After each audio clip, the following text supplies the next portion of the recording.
Good morning! Gawa tayo ng stuffed bell pepper. Pero guys, habang pinapanood nyo to, kwentuhan ko muna kayo kung ano yung nangyari sa akin this week. Alam nyo guys, super busy kami this week.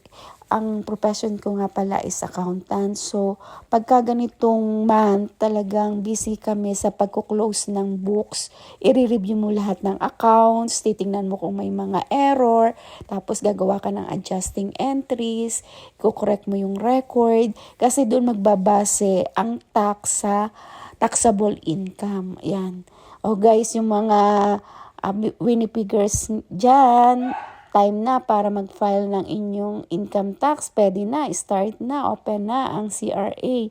So, doon naman sa mga corporate, ang corporate kasi, katulad namin na nagtatrabaho sa corporate company or corporate world, ay sa June pa ang filing ng corporate tax. So, mayroon ka pa hanggang April. Binibigyan ako ng boss ko hanggang April para matapos ko yung mga pagre-review ng mga accounts at mai-submit namin sa auditor at sa external accountant.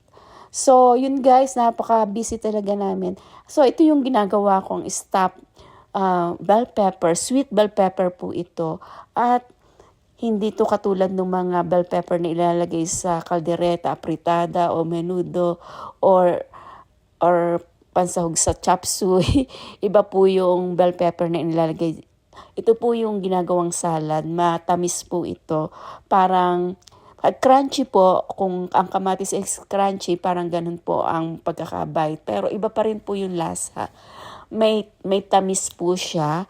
Pero yung bell pepper, hindi mo na siya malalasahan na walang anghang.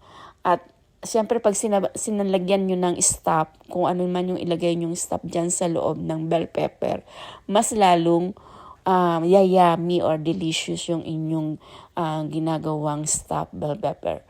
Pwede rin yung mga giniling na nilagyan ng carrots o kaya naman ay patatas, yung parang pang Shanghai ingredients. Yun, pwede yung ilagay na pang-stop dito sa bell pepper. Talaga magugustuhan nyo.